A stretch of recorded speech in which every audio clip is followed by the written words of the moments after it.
जय जगन्नाथ बंधुगण good morning everyone मु पवित्र आपण मानक स्वागत जनाऊँगी आपण मानकर प्रिय न्यूज चैनल खबर ओडिशार को आसंतु जानिनेबा कौन रोजी आज सकाळ टॉप न्यूजेस गुड़िक कोहल है आधार सह मोबाइल लिंक कौन सी आवश्यकता नहीं आधार सह मोबाइल नंबर लिंक करने एने समस्त द्वंद्व दूर कर उपमुख्यमंत्री प्रभाती परिड़ा सुभद्रा फॉर्म दाखल करने आधार सह मोबाइल नंबर नथिले बायोमेट्रिक पद्धति रे होई पारिबो सुभद्रा योजना रे पंजीकरण बोली तथ्य रहउची। परवर्ती खबर हेउची गुरु दिवस अवसर में मोहन माझी बड़ घोषणा प्रति पंचायत रे हेबो मॉडल प्राथमिक विद्यालय एने एक साक्षात्कार रे मुख्यमंत्री मोहन चरण माझी गणमाध्यम को सूचना देइछन्ती। परवर्ती खबर हेउची सुभद्रा योजना आवेदन प्रत्याख्यान कले भद्रक जिला दामनगर जनसेवा और मो सेवा केन्द्र आसोसिएशन बोली तथ्य रहउची। परवर्ती खबर हेउची सुभद्रा योजना आवेदन प्रत्याख्यान कले भद्रक जिला दामनगर जनसेवा और मो सेवा केन्द्र आसोसिएशन बोली तथ्य रहउची। परवर्ती खबर हेउची सबु कागज पत्र थाई ठीक ढंगरे हेलमेट न पिंधिले देबाकू पड़िबो जरिमाना बाइक चलाइबा समय हेलमेट लगाइबा बाध्यतामूलक एवं एबे ठीक ढंगरे हेलमेट न पिंधिले भी देबाकू पड़िबो फाइन बोली तथ्य रहउची। परवर्ती खबर हेउची देशर कोटी कोटी चाषी भाई मानक पई खुशी खबर पीएम किसान 18तम किस्ती एथर दीपावली पूर्व मिलवाक जाउची एथिपई केंद्र सरकार प्रस्तुति चलाइछन बोली तथ्य रहउची। परवर्ती खबर हेउची कंटाबांजी निर्वाचन मामला रे विधायक लक्ष्मण बाबू को हाईकोर्ट नोटिस जारी करछि। स्वतंत्र मेसेंजर जरिया रे विधायक को नोटिस पठाइबा लगी हाईकोर्ट पक्षरु निर्देश रही। विधायक श्री निर्वाचनी सत्यपाठ रे मिछ कथा उल्लेख करिसंती। एही अभियोग रे उक्त निर्वाचन मंडलीर मतदाता गिरिराज सिंह माझी मामला रुजु करिसंती। चाषी मानक पई खुशी खबर पुणी मिलिबो 2000 टंकार चाषी मानक प्रोत्साहन नुआखाई अवसर में मिलिबो 2000 टंका एने कृषि एवं कृषक सशक्तिकरण मंत्री केबी सिंह देव समस्त जिलापाल मानक सह आलोचना करिसंती। सेपटे डिजिटल फसल सर्वेक्षण समीक्षा बैठक लोकसेवा भवन में अनुष्ठित होईची। यही बैठक में उपमुख्यमंत्री कनक वर्धन सिंहदेव अध्यक्षतार अनुष्ठित होईची। एही बैठक में ई चाष आप जरिया डिजिटल फसल सर्वेक्षण विषय में आलोचना करा जायछि। एथि सहित एही सर्वेक्षण 30 सेप्टेम्बर पर्यंत चालू रहिबो बोली तथ्य रहउची। एहा द्वारा चाषी माने सीएम किसान भली अनेक योजनार लाभ उठाई पारिबे।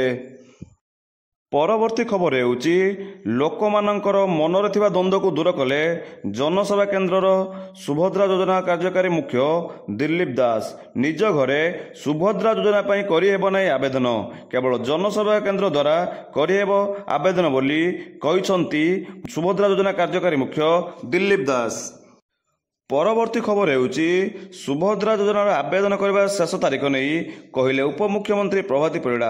उपमुख्यमंत्री कहिसंती जे सुभद्रा योजना समस्त योग्य हिताधिकारी चिन्हट न सरिबा पर्यंत आवेदन प्रक्रिया चालू रहिबो एथिपई कोनोसी शेष तारीख नाही बोली तथ्य रहउची। आसंतु नेबा पाणीपाग संपर्कित खबर उपरे कालीठार सृष्टि हेबो आउ एक लघुचापर क्षेत्र पश्चिम केन्द्रीय एवं उत्तर पश्चिम बंगोपसागर रे सृष्टि हेबो लघुचाप क्षेत्र। एहार प्रभाव में राज्यर प्रबल वर्षा नहीं आंचलिक पाणीपाग विभाग तरफ पूर्वानुमान करा जायछि। एथि सहित राज्य में मौसुमी वर्षा लगी रहिथिबार तथ्य रहउछि। परवर्ती खबर हेउची पुणी थरे बीजेडी को झटका दल छाड़िले चौद्वार कटक एमएलए पूर्वतन प्रतिनिधि विष्णुचरण परिड़ा बीजेडी प्राथमिक सभ्य पदरू देले इस्तफा। एने से तांको इस्तफा कटक बीजेडी कार्यालय सभापति देवाशीष सामंतराय निकट को पठाइथिबा गणमाध्यम को कहिसंती। ପରବର୍ତ୍ତୀ ଖବର ହେଉଛି ରାସନ କାର୍ଡକୁ ନେଇ ବଡ଼ ଖବର। KYC କରିବା ବାଧ୍ୟତାମୂଳକ କହିଛନ୍ତି ରାଜ୍ୟ ସରକାର, ନହେଲେ କଟିବ ରାସନ କାର୍ଡ।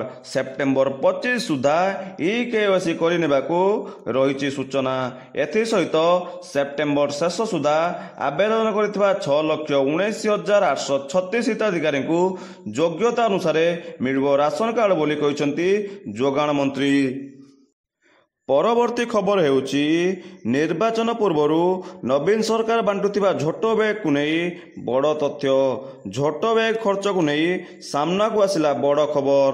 ଝୋଟ ବ୍ୟାଗ ବାଣ୍ଟିବା ପାଇଁ ପୂର୍ବ ସରକାର ଖର୍ଚ୍ଚ କରିଥିଲେ 247,36,00,000। ବିଧାନସଭା ଗୃହ ଚାଲିଥିବା ବେଳେ ବିଧାୟକ